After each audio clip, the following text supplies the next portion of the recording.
నిన్న నేను 2 వీడియోలు చూసినండి. అంటే ఒక 30 సెకండ్స్ వీడియోస్ అవి. ఒకటి కేకే సర్వే అని చెప్పేసి మన వాళ్ళే సర్క్యులేట్ చేస్తున్నారు. రెండవది ఏబి వెంకటేశ్వరరావు మాట్లాడారని చెప్పేసి అది కూడా మన వాళ్ళే సర్క్యులేట్ చేస్తున్నారు. చాలా జాగ్రత్తగా మనం ఉండాలండి. మనము తొందరపడి ఎటువంటి వ్యాఖ్యలు చేయకూడదు. మనం చెప్పేది మనం చెప్తూనే ఉంటాం. కేకే చెప్పాడా, ఏబి వెంకటేశ్వరరావు చెప్పాడా అన్నది మనం పట్టించుకోవాల్సిన అవసరం లేదు. దాని వెనకాల పెద్ద గూడు పుటాని ఉంటుందన్నదే నేను మీకు చెప్పాలనుకుంటున్నది. First KK survey. కేకే ఏం చెప్పాడు? ఏదో 19 మంది ఎమ్మెల్యేలు, టీడీపీ ఎమ్మెల్యేలు ఖచ్చితంగా ఓడిపోతారు, వారికి 30% కంటే ఎక్కువ వ్యతిరేకత ఉంది, కొందరికి 20% వ్యతిరేకత ఉంది, కొందరికి 10% వ్యతిరేకత ఉంది, అది ఇదని మాట్లాడుతున్నాడు. ఇక్కడ కేకే సర్వే అనే ఆ సర్వేని నేను ఎలక్షన్స్ ముందు కూడా వాళ్ళు అంటే ఎగ్జిట్ పోల్ సర్వేని కూడా నేను విశ్వసించలేదు. ఆయన చేసిన శాంపుల్ సైజ్ కూడా చాలా తక్కువ. ఇంకొక వ్యక్తి, అతని పేరు టక్కున గుర్తురావట్లేదు, ఆయనతో పోల్చుకుంటే చేసిన సర్వే శాంపుల్స్ కూడా చాలా తక్కువ. కానీ నా వ్యక్తిగత అభిప్రాయం ఏంటంటే అక్కడ ఏదో గూడుపుట అని జరిగింది. కేకే అనే వ్యక్తిని ముందర పెట్టి నువ్వు ఈ ఫిగర్ చెప్పు అని చెప్పేసి కూటమి వల్ల, తెలుగుదేశం వల్ల వాళ్ళు చెప్పారని నేను బలంగా విశ్వసిస్తున్నాను. అందులో ఎటువంటి డౌట్ నాకు వ్యక్తిగతంగా లేదు. ఇవన్నీ కూడా నా వ్యక్తిగత మాటలండి. నేను వైఎస్ఆర్ కాంగ్రెస్ పార్టీ తరఫున మాట్లాడట్లేదు. సో అప్పుడు అతను లాటరీ కొట్టాడు, అంటే చెప్పింది జరిగింది. తర్వాత హర్యానాలో కాంగ్రెస్ గెలుస్తుందని కూడా చెప్పాడు. అక్కడ కాంగ్రెస్ ఓడిపోయింది. అఫ్కోర్స్ అందరికీ అనుమానాలు ఉన్నాయి. ఏం జరుగుతుంది అన్న అనుమానాలు మహారాష్ట్ర కానీ, హర్యానా కానీ అన్ని చోట్ల కూడా ఉన్నాయి, ఆంధ్రప్రదేశ్లో కూడా ఉన్నాయి. ఈరోజు ఒక ట్వీట్ చూశాను. ఈవినింగ్ 6 o'clock వరకు 60% ఎంతో ఓటింగ్ జరిగితే 8 గంటల లోపల 80% ఓటింగ్ వెళ్ళాయి most of the constituencies in ఆంధ్రప్రదేశ్లో. సో ఒక్కొక్క కాన్స్టిట్యుయెన్సీలో 26,000 ఓట్లు అదనంగా పడ్డాయంట 6 నుంచి 8 మధ్యలో. అదే తేడా, అది ఈవీఎమ్మా ఇంకోటి కాదని ఒక వ్యక్తి ట్వీట్ చేశాడు. ఇక్కడ తర్వాత మనం చూస్తే అతను తన క్రెడిబిలిటీని వాడుకొని ఒకటి సొంతంగా పాపులర్ కావాలా అని కూడా ఆలోచన ఉంటుంది. రెండోది, నాకున్న అనుమానం ఏంటంటే ఇది అతను సొంతంగా చేస్తున్నాడా, ఎవరి ప్రోద్బలంతో అన్నా చేస్తున్నాడా అన్నది కూడా మనం ఆలోచించాలి అన్నదే నా మాట. ఇక్కడ కేకే గారిని లేదు అతను కంప్లీట్గా టీడీపీ మనిషి అని నేను చెప్పట్లేదు. నా దగ్గర ఎటువంటి ఆధారాలు లేవు. కేకే గారు బయాస్డ్గా చెప్తున్నారని కూడా నేను అనట్లేదు. కానీ ఇంతకు ముందు ఆయన చెప్పింది వర్కౌట్ అయింది కాబట్టి ఇప్పుడు దాన్ని వాడుకొని నాకు క్రెడిబిలిటీ ఉంది చూడండి అని చెప్పేసి ఏదో చెప్పాలని చూస్తున్నాడు. నా మాటలు తప్పు కాకపోతే ఇంకొక 6 నెలల నుంచి సంవత్సరం లోపు మళ్ళీ ఇదే కేకే అనే వ్యక్తి ప్రత్యక్షమవుతాడండి. అయినప్పుడు ఎటువంటి మాటలు చెప్తాడు కూడా నేను ఇప్పుడే చెప్తున్నాను చూడండి.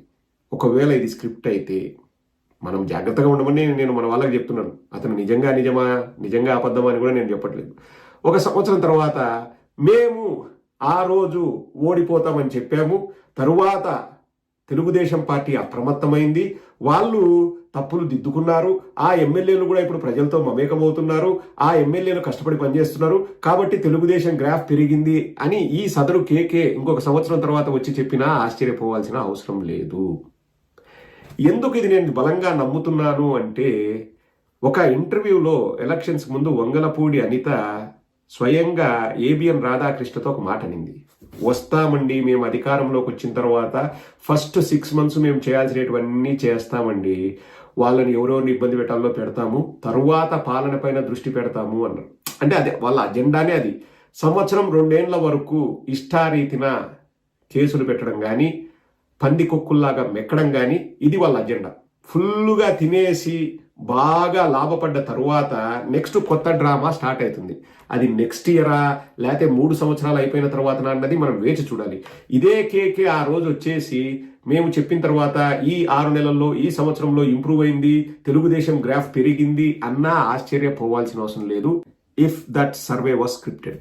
సో మనము జాగ్రత్తగా ఉండాలి. ఈరోజు కేకే చెప్పాడు కదని కేకేని భుజానం ఎత్తుకొని మోయాల్సిన అవసరం లేనే లేదు. నేను అందుకని ఎక్కడ ట్వీట్ పెట్టలేదు. నేను ఆ ఫుల్ వీడియో కూడా చూడలేదండి. కేకే ఏం చెప్పాడు నేను ఆసక్తిగా చూడాలన్న ఇంట్రెస్ట్ కూడా నాకు లేదు ఆనెస్ట్గా. ఎందుకంటే వాళ్ళందరూ కూడా నెక్సెస్ అయి పనిచేస్తున్నారు అని నాకు అనిపిస్తుంది. ఇక్కడ మళ్ళీ నేను కేకే ఖచ్చితంగా చేశాడు, తెలుగుదేశంతో లాలూచి పడ్డాడని నేను చెప్పట్లేదు. అండర్ కరెంట్గా ఎక్కడో లింక్ అయితే ఉంది. ఇప్పుడు కేకే వచ్చేసి చెప్పడము, నెక్స్ట్ రోజు వెంటనే కేకేని ఏబిఎన్ వెంకటకృష్ణ ఇంటర్వ్యూ చేయడము, దాంట్లో ఈ సమస్యలు ఉన్నాయని లేవనెత్తడము, ఇవన్నీ ఏంటంటే తిన్నంత వరకు తిందాము, అప్పుడు ప్రజలకు తెలుస్తుంది. కానీ అప్పుడు చంద్రబాబు నాయుడు స్టెప్ ఇన్ అవుతాడు.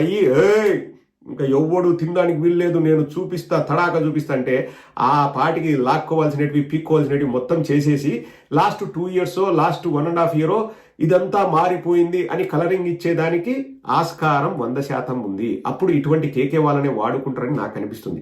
అప్పుడు మనం కేకేని మన భుజానికి ఎత్తుకుందామా? కేకే వచ్చేసి అబ్బాయి ఇప్పుడు తెలుగుదేశం గ్రాఫ్ పెరిగింది అని చెప్తే మనం ఒప్పుకుందామా? అప్రమత్తంగా ఉండండి. కేకే చెప్పినాడా ఇంకోటి చెప్పినాడా కాదు, మనకు తెలుసు రాష్ట్రంలో ఎటువంటి అరాచక పాలన జరుగుతుందో, ఎలా దోపిడీలు జరుగుతున్నాయో, ఎలా సహజ సంపదను కొల్లగొడుతున్నారో, లిక్కరు శాండు ఏది తీసుకున్నా మొత్తం హాంఫర్ట్ ఎలా అవుతుందో మనకు తెలుసు. మనం చెప్పాల్సింది మనం చెప్పుకుంటూ పోదాం. మనకు ఎవరి సపోర్ట్ అవసరం లేదు. కేకే సపోర్టా, ఏబి వెంకటేశ్వర సపోర్టా, ఇంకొకటి సపోర్టా మనకు అవసరం లేనే లేదు. వాళ్ళు చేసుకుంటే సర్వేలు వాళ్ళు చేసుకుంటారు. రేపు పొద్దున వస్తాడబ్బా ఇదే కేకే వస్తాడు, టీడీపీ గ్రాఫ్ పెరిగింది అంటాడు, మనం వల్ల అతన్ని తిట్టాలనా? ఇప్పుడు పొగడాల్సిన అవసరం లేదు, అప్పుడు తిట్టాల్సిన అవసరం లేదు. ఏదో చెప్పుకొని అతని ప్రాపకం కోసం అతను చెప్పుకుంటున్నాడు. అతని బతుకు తెరవది చెప్పుకొని దాన్ని తీసుకొచ్చి చూసారా కేకే చెప్పాడు చూసారా అని ఈరోజు లేపితే రేపు వాళ్ళకి మనం అవకాశం ఇచ్చినట్టు అవుతుంది కదండి. రేపు వచ్చి కేకే వచ్చి టీడీపీ గ్రాఫ్ పెరిగింది అంటాడు. ఆ రోజు మరి నేను చెప్పినాను, మీరు నమ్మారు, మరి ఈ రోజు ఎందుకు ఇట్లా మాట్లాడుతున్నారు, నేను న్యూట్రల్గా ఉంటాను, నేను నాలాగా ఉంటాను అని కేకే చెప్పినా ఆశ్చర్యపోవాల్సిన అవసరం లేదు. బట్ అండర్ కరెంట్గా ఇది నాకు కేకే మీద నమ్మకం అపనమ్మకం కాదు, నాకు చంద్రబాబు మీద గొప్ప నమ్మకం. వ్యవస్థల్ని ఎట్లా వాడుకుంటాడు, క్రెడిబిలిటీ ఉన్న వాళ్ళని తీసుకుని ఎట్లా తనకు జాకీలు పెట్టుకోవడానికి ఉపయోగించుకుంటాడు. It's all part of a drama. Telugu Desam party TDP అంటే అప్పుడు రామారావు ఇప్పుడు తెలుగుదేశం పార్టీ, కానీ ఇప్పుడు తెలుగు డ్రామాల పార్టీ. అందులో కేకే పావా కాదన్నది భవిష్యత్తు చెప్తుంది. ఇక రెండవది ఏబి వెంకటేశ్వరరావు, నేను కూడా మనిషినే, నాలో మానవత్వం ఉందని నిరూపించుకోవడానికి ఇప్పుడు ఏదో పాటుపడుతున్నట్లు ఆ బయట కలరింగ్ ఇస్తున్నాడు. ఏంటి తెనాలిలో అట్లా పోలీసులు కొట్టడం తప్పే అని. నువ్వు చెప్పకముందే అది తప్పు నాయన ఏబి వెంకటేశ్వరరావు. నువ్వు ఇప్పుడు వచ్చేసి సన్నాయి నొక్కుతా, నువ్వు ఏదో మళ్ళీ న్యూట్రల్ ఓటర్ అని ఆకర్షించడానికి, లేకపోతే చూసారా మేము తప్పు అని చెప్తాం. ఇవన్నీ కూడా పార్ట్ ఆఫ్ ద గేమ్ అండి. ఇవన్నీ కూడా పార్ట్ ఆఫ్ ద గేమ్. లోపల విషయం ఉంది. ఆ ఏబి వెంకటేశ్వరరావు లోపల కుల విషయం ఉంది. అసలు జగన్మోహన్ రెడ్డి గారు ఎంత మంచి చేసినా ఇంకా ఎవరికి ఓటేయకూడదంట. కమ్మ వాళ్ళంతా తెలుగుదేశానికి ఓటేయాలా, జగన్కి అగేన్స్ట్గా ఓటేయాలని పిలుపునిచ్చిన అటువంటి సన్నాసి ఈరోజు వచ్చేసి ఇది రైట్ ఇది రాంగ్ అంటే మనం నెత్తికెత్తుకోవాలన్నా? వదిలేయండి. ఆ ఏబి వెంకటేశ్వరరావుని వాడిని కూడా ఎవరిని కూడా పట్టించుకోవాల్సిన అవసరం లేదు. నేను అనేది అదే, వాళ్ళు చెప్పినా చెప్పకపోయినా మనం తప్పు అనుకున్నాం అంతే. It's all part of a drama. రేపొద్దున ఏబి వెంకటేశ్వరరావు వచ్చేసి ఒక స్టేట్మెంట్ ఇస్తాడు, చంద్రబాబు నాయుడు అద్భుతంగా చేస్తాడని. దాన్ని కూడా మనం భుజానికి ఎత్తుకుందామా? వాళ్ళందరూ కూడా క్లియర్గా ఒక 4 రోజుల నుంచి నేను చూస్తే నాకు క్లియర్గా అర్థమవుతుందండి. ఏబిఎనోడు బాధపడుతున్నాడు, ఏబిఎనోడు కొత్తగా వచ్చేసి అసలు దాని గురించి ఇంకొక వీడియో చేస్తా. Sakshi and YSRCP hand in glove లాగా పనిచేస్తుందంట. ఇంతకుముందు అంత మరి ఆరోపణలు చేసి ఈరోజు కొత్తగా తెలిసింది నీకు పనిచేస్తుందని. వాళ్ళు చెప్పే ఆరోపణలు చూడండి. అంటే ఇప్పుడు ఏంది, వాస్తవాలను సాక్షి వెలికితీస్తుంది. వైఎస్ఆర్ కాంగ్రెస్ పార్టీ వాళ్ళు ఆ వాస్తవాలను మాట్లాడితే వీళ్ళిద్దరు కలిసి పనిచేస్తారంట. ఇది 2007 నుంచి 8 నుంచి సాక్షి పెట్టినప్పటి నుంచి అదే చెప్తున్నారు కదా. ఈరోజు కొత్తగా నువ్వు చెప్పేది ఏముంది, అది కొత్త ఆరోపణ. ఇప్పుడు మన తిరుపతిలో అసలు విపరీతంగా పుంజుకుంటుంది వైఎస్ఆర్ కాంగ్రెస్ పార్టీ. జనసేన వాళ్ళు ఏం చేస్తారు, వీళ్ళు ఏం చేస్తారని ఇంకొక ఆర్టికల్, దాని గురించి మాట్లాడతాను కూలంకుషంగా. సో ఇవన్నీ కూడా ప్రజల్లో తీవ్ర వ్యతిరేకత వచ్చినప్పుడు ఇటువంటి వాళ్ళను, ఈ క్యారెక్టర్లు బయటకు వస్తాయి, వీళ్ళను వాడుకుంటారు.